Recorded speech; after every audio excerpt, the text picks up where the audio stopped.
Hello viewers, welcome to our channel. నేను మీ చరణ్ పరిమి.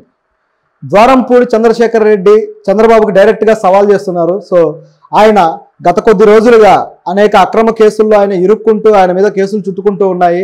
ఆయన గురించి మనం ఆల్రెడీ ఆయన ఏమేం చేశారు అనేది ఒకసారి చర్చించాం. ఎప్పుడైతే కూటమి ప్రభుత్వం వచ్చిందో రాగానే నాదెండ్ల మనోహర్ గారు పౌర సరఫరాల శాఖ మంత్రి ఆయన ఏం చేశాడంటే డైరెక్ట్గా కాకినాడ పోర్టుకి వెళ్ళిపోయి ఆ పోర్టులో ఉన్న టన్నుల కొద్ది బియ్యాన్ని సీజ్ చేశాడు. సో ఈ బియ్యం ఎవరిది, ఇది ఎక్కడికి తరలి వెళ్తుంది, ఇది ఎవరు స్మగ్లింగ్ చేస్తున్నారని చెప్పేసి ఆయన చర్చించాడు. సో అప్పుడు కొన్ని విషయాలు బయటకు వచ్చాయి. కాకినాడను తన అడ్డాగా చేసుకుని ద్వారంపూడి చంద్రశేఖర్ రెడ్డి అనేక అక్రమాలు చేస్తున్నారని, అనేక ఇల్లీగల్ వ్యాపారాలు చేస్తున్నారని చెప్పేసి అనేక ఈ ఆరోపణలు చేస్తూ వచ్చారు. ఆ ఆరోపణలో సగం నిజమైన సంఘటన అనమాట ఇది. ఎందుకంటే ఈ ఏదైతే బియ్యం ఉందో ఇది రేషన్ బియ్యాన్ని, అలాగే దీన్ని తరలించి ఆఫ్రికా దేశాలకు పంపించేసి అక్కడ మార్కెట్ చేస్తున్నారు అని చెప్పేసి, దానికి మొత్తానికి కూడా సూత్రధారి ఎవరయ్యా అంటే ద్వారంపూడి అని చెప్పేసి, అలాగే నాదెండ్ల మనోహర్ గారు దీనికి మొత్తానికి సూత్రధారి ఎవరయ్యా అంటే ద్వారంపూడి అని చెప్పి నాదెండ్ల మనోహర్ గారు అలాగే ఆ పార్టీ శ్రేణులు కూడా అన్నారు. నిజానికి వీళ్ళకి టీడీపీ కూటమితో కన్నా కూడా జనసేనతోటి ఎక్కువ పెద్ద లడాయి. ఎందుకంటే ఆయన పవన్ కళ్యాణ్ని వ్యక్తిగతంగా కూడా అనేక విమర్శలు చేసిన వ్యక్తి. పవన్ కళ్యాణ్ ఒక రకంగా నేను అసలు పవన్ కళ్యాణ్ పిఠాపురంలో గెలవనివ్వను, అక్కడికి వెళ్ళి మరి పిఠాపురంలో పవన్ కళ్యాణ్ ఓడిస్తా, ఎలక్షన్ ప్రచారం చేస్తా అని చెప్పేసి అనేక విధాలుగా మాట్లాడాడు. కానీ పవన్ కళ్యాణ్ ప్రభ చూసిన తర్వాత ఏదైతే ఎలక్షన్ ఉందో ఆ ఎలక్షన్లో ఆయన చేసిన క్యాంపెయినింగ్ కావచ్చు, ఇదంతా చూశాక ఒక రకంగా ద్వారంపూడి గారికి కాస్త షివరింగ్ అయితే అయింది. ఎందుకంటే పవన్ కళ్యాణ్ గారు తన స్పీచ్ల్లో కూడా ద్వారంపూడిని నేను ఇక తొక్కేస్తా, పాతాళానికి తొక్కేస్తా, ఆయన తిరిగి కోలుకోలేడు అన్నట్టుగా కూడా పవన్ కళ్యాణ్ డైరెక్ట్గా వ్యాఖ్యానించారు. అంటే అంత డైరెక్ట్ రైవలరీ స్టార్ట్ అయిపోయింది ఒక పార్టీ అధినేతతోటి. సో అది అలాగే మెయింటైన్ చేస్తూ వచ్చారు. చివరికి ఇప్పుడు కూడా విమర్శలు టీడీపీ ప్రభుత్వం మీద చేస్తున్నాడు అనమాట. అయితే ఈ విమర్శలు ఎందుకు చేయాల్సి వచ్చింది, సడన్గా ఎందుకు ఎంట్రీ ఇచ్చారంటే ఈయన మీద ఆల్రెడీ ఏదైతే బియ్యం ఉందో దీనికి సంబంధించిన కేసు అయితే నమోదైంది. దాదాపు 159 కోట్ల రూపాయల విలువ చేసే ఈ స్మగ్లింగ్ ఇదనమాట సరుకు. దాంట్లో 34,000 టన్నుల బియ్యం అనేది తరలిపోతూ ఉండగా పట్టుకున్నారు. ఇప్పుడు దీనికి సంబంధించిన కేసు నడుస్తూ ఉండగానే తిరిగి ఆ కాకినాడ ఎమ్మెల్యే, వాళ్ళ నియోజకవర్గం ఎమ్మెల్యే కొండబాబు వచ్చేసి ఈయన మీద వ్యాఖ్యలు చేశారు. ఈయన ఇంకా అక్రమాలు చేస్తున్నాడు, ఈయన బియ్యం వ్యాపారం ఇంకా కొనసాగిస్తున్నాడు, ఇది ఇల్లీగల్ అని చెప్పేసి ఆయన కొన్ని ఆరోపణలు చేశారనమాట. సో అది ఈయనకి బాగా కాస్త ఇమేజ్ డ్యామేజ్ కింద మారుతూ వచ్చింది. ఎందుకంటే ప్రభుత్వం వీళ్ళది లేదు కాబట్టి ఇక ఏది పట్టుకున్నా సరే అది వీళ్ళకి వ్యతిరేకంగానే మారుతూ పోతుంది. సో దాంతో ఆయన ఇక బయటికి రావాల్సిన పరిస్థితి వచ్చింది.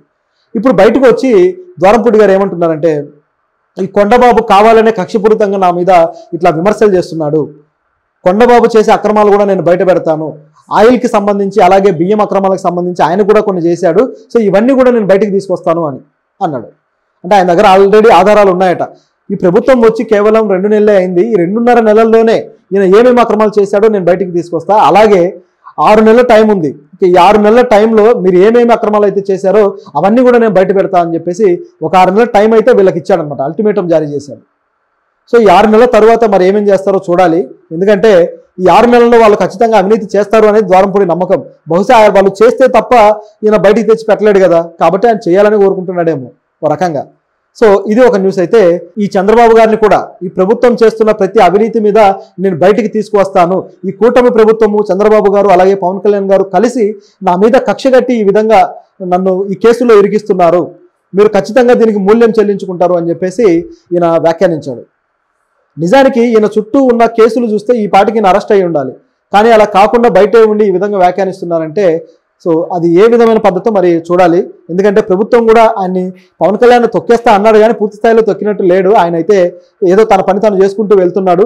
ఈ కేవలం ఈ అక్రమాలకు సంబంధించిన కేసులు మాత్రమే ఈయన మీద పెట్టడం జరిగింది తప్పితే పర్సనల్గా ఎటువంటిది కూడా యాక్షన్ అయితే తీసుకోలేదు. పోలీసులు అరెస్టు చేయలేదు, అలాగే దీనికి సంబంధించి ఏ ప్రూఫ్లు కూడా బయట పెట్టింది లేదు. ప్రభుత్వం కూడా చాలా చాకచక్యంగా ఆచితూచి అడిగేస్తుంది. కొంతమంది నాయకుల విషయంలో ప్రభుత్వం మరి ఎప్పుడైనా దొరికితే వాళ్ళు ఎలా కొడతారంటే తిరిగి కోలుకోకుండా కొడతారు. సో అందుకోసం టైం వెయిట్ చేస్తున్నారేమో, టైం పెట్టుకొని మిగతా ఆధారాలు సరైన ప్రూఫ్లతోటే వీళ్ళని దెబ్బతీయాలి అని ప్రభుత్వం వెయిట్ చేస్తున్నట్టుగా కనిపిస్తుంది. అయితే దానికి లీడింగ్గా ఈ కొండబాబు గారిని ముందు దించినట్టుంది. ఎందుకంటే అధికారంలోకి వచ్చిన తర్వాత ఆయనని అధికారంలో ఉన్న వ్యక్తులను ప్రతిపక్షాలు విమర్శించాలి, కానీ ఇది రివర్స్లో జరుగుతుంది. అధికారంలో ఉన్న వ్యక్తి ప్రతిపక్షాల వ్యక్తిని విమర్శిస్తున్నాడు, ఈయన దానికి సమాధానాలు ఇస్తున్నాడు. ఇది రివర్స్లో ఉందన్నమాట. నిజానికి వాళ్ళు పరిపాలన ఏం చేశారు, అందులో ఉన్న లోపాలు ఏంటి, ఇంకా ఏం చేయాలి, ఇది కదా మాట్లాడాల్సింది. దాని గురించి కాకుండా ఆయన ప్రతిపక్ష వ్యక్తుల మీద ఫోకస్ చేశారు కొండబాబు. మరి ఇది ఎంత దూరం వెళ్తుంది, దీంట్లో ఏమేమి తేలుతాయి అనేది చూడాలి. అయితే ఇదొక్కటే కాదు, ఆయనకు సంబంధించి ఇంకో వేరే విషయాలు కూడా కొన్ని ఉన్నాయి. ఏంటంటే వేరే ఒక మహిళతోటి ఆయనకు ఒక సంబంధం ఉందని, అలాగే ఒక బిడ్డని కానీ ఈ విధంగా ఆయన కాస్త ఒక వివాదంలో ఇరుక్కోవడం అయితే ఒక సంఘటన ఉంది. అయితే దీనికి సంబంధించిన కొన్ని ఆధారాలు టీడీపీ దగ్గర ఉన్నాయి, కూటమి ప్రభుత్వం దగ్గర. సరైన టైం చూసి మేము వాటిని విడుదల చేస్తాము, ఒక్కసారిగా అది బ్లాస్ట్ అవుతుందని చెప్పేసి కూటమి నేతలు కూడా మాట్లాడుతున్నారు. అంటే ఇది ఒక గూడు పుటానిలాగా, అంటే బయటికి పెట్టకుండానే లోపల ఏదో జరుగుతుంది అని కనిపిస్తుంది ఓవరాల్గా. అంటే నివురు కప్పిన నిప్పులాగా ఉంది ఇది ప్రస్తుతానికి. ఏదో ఒక రోజు గట్టిగా బ్లాస్ట్ అయితే అవుతుందన్నమాట ఈ న్యూస్. అంటే దీని వెనుక మరి ఎందుకు ఆపారు, ఏం జరగబోతుందనే ప్రశ్న అయితే ఉంది. బహుశా ఈ టీడీపీ ప్రభుత్వం ఏదైతే కూటమి ప్రభుత్వం ఉందో వీళ్ళు వైసీపీ నాయకుల్ని వన్ బై వన్ వాళ్ళ అక్రమాలు కావచ్చు, లేకపోతే వాళ్ళకి సంబంధించిన ఈ సంబంధాలు కావచ్చు, వ్యక్తిగత సంబంధాలు, వీటి విషయంలో ఆ మీడియాకి లీకులు అందించి మీడియాకి ఆ ఇన్ఫర్మేషన్ అంతా వచ్చేలా చేసి దాన్ని ఒక రచ్చగా క్రియేట్ చేస్తూ ప్రతి నెల ఒక టాపిక్ అయితే తెస్తున్నారు. నెలకి 2 టాపిక్లు. నిజానికి ఎప్పుడైతే ప్రభుత్వం వచ్చిందో రాగానే విజయసాయి రెడ్డి గారి టాపిక్ స్టార్ట్ అయిపోయింది. ఆ తర్వాత వచ్చేసి మొన్న మరొక నాయకుడి టాపిక్ స్టార్ట్ అయిపోయింది. సో ఇప్పుడు ఈ నాయకుడి టాపిక్ని తేవడానికి సిద్ధం చేస్తున్నారు రంగం అనేది వార్త. ఈలోపు ఈయన కొండబాబు మీద మరి ఎలాంటి చర్యలు తీసుకుంటారో చూడాలి. ప్రస్తుతానికైతే సైలెంట్గా ఉన్నట్టే, ఎందుకంటే 6 నెలల టైం ఇచ్చాడు కాబట్టి ఇప్పుడు ఏదైనా చేస్తే తనకు సంబంధించి ఇవన్నీ తవ్వుతారనే భయం అయితే ఆయనలో ఉంది కాబట్టి కామ్గా ఉన్నాడు. అయితే నాదెళ్ల మనోహర్ గారు మాత్రం కామ్గా లేరు. ఆయన ఏం చేస్తున్నారంటే దీని మీద ఆల్రెడీ విచారణకు ఆదేశించారు. సో ఆ ప్రయత్నం కూడా జరుగుతూ ఉంది. దాంతోపాటు ఇంకా అక్రమాలు ఏమైనా ఉన్నాయని వెలికితీసే ప్రయత్నంలో ఉన్నారు. అయితే ఆయనకి కౌంటర్గా ఈయన ఏం మొదలెట్టారంటే ద్వారంపూడి గారు దాదాపు 30,000 మంది పైగా ఎవరైతే దీనికి సంబంధించిన వర్కర్స్ ఉన్నారో వీళ్ళందరికీ ఉపాధి ఆగిపోయింది, మీరు అక్రమం అని చెప్పేసి, లేకపోతే అక్రమ తరలింపులని, లేకపోతే స్మగ్లింగ్లు అని చెప్పేసి ఇక్కడ జరుగుతున్న ఎగుమతులను మీరు ఆపేస్తున్నారు, దానివల్ల అనేక మంది ఎవరైతే కూలీలు ఉన్నారో వీళ్ళందరికీ ఉపాధి ఆగిపోయిందని చెప్పేసి ద్వారంపూడి వ్యాఖ్యానించడం జరిగింది. అక్రమంగా తరలించేదానికి కూడా కూలీలు అవసరమే, ఆ లాజిక్ ఆయన మర్చిపోయాడు. సో అక్రమంగా తరలించేది కూడా అన్ని వేల టన్నులు ఎవరు తరలిస్తారు, కూలీలు కావాలి కదా. సో అంటే ఈ అక్రమం చేయడానికి కూలీల శ్రమను వాడుకొని వాళ్ళకు ఉపాధి పోయిందని చెప్పి ఏడుస్తారా? ఇది మరీ కామెడీగా ఉంది. అది సక్రమమైన పని అక్రమమైన పని వాళ్ళకు తెలీదు. కూలీలకి వాళ్ళు వస్తారు, ఆ పని చేస్తారు, దానికి సంబంధించిన ఏదైతే యాక్టివిటీస్ ఉంటాయో అవన్నీ పార్టిసిపేట్ చేసి వెళ్తారు. కానీ లోపల సూత్రధారులకే తెలుసు అది అక్రమమా సక్రమమా అని. సో ఈ కూలీల్లో మరి ఎంతమంది ఈ స్మగ్లింగ్కి ఉపయోగపడ్డ వాళ్ళు ఉన్నారు, లేకపోతే ఎంతమంది నిజాయితీగా అక్కడ పని చేసుకుంటున్న వాళ్ళు ఉన్నారనే లెక్క అయితే తేలాలి. అయితే కూలీలని శిక్షించాలని కాదు, కానీ వాళ్ళకి ఏదో ఉపాధి కావాలి కాబట్టి వాళ్ళు ఇలాంటి దాంట్లో సరే పిలిచారు, ఉపాధి వస్తుంది. పైగా ఎమ్మెల్యేలుగా ఉన్న వ్యక్తులు పిలిచినప్పుడు, గతంలో ఆయన ఎమ్మెల్యేగా ఉన్నాడు కాబట్టి వాళ్ళు పిలిచినప్పుడు దాన్ని ప్రభుత్వానికి సంబంధించిన వర్క్ లాగా, లేకపోతే ఆల్రెడీ అధికారంలో ఉన్న వ్యక్తులు కాబట్టి అది అఫీషియల్ పనిలాగా ఫీల్ అయ్యి వెళ్ళి చేస్తారు. అది స్మగ్లింగ్ అనో లేకపోతే అక్రమం అనో ఎవరికి ఆ భావన రాదు.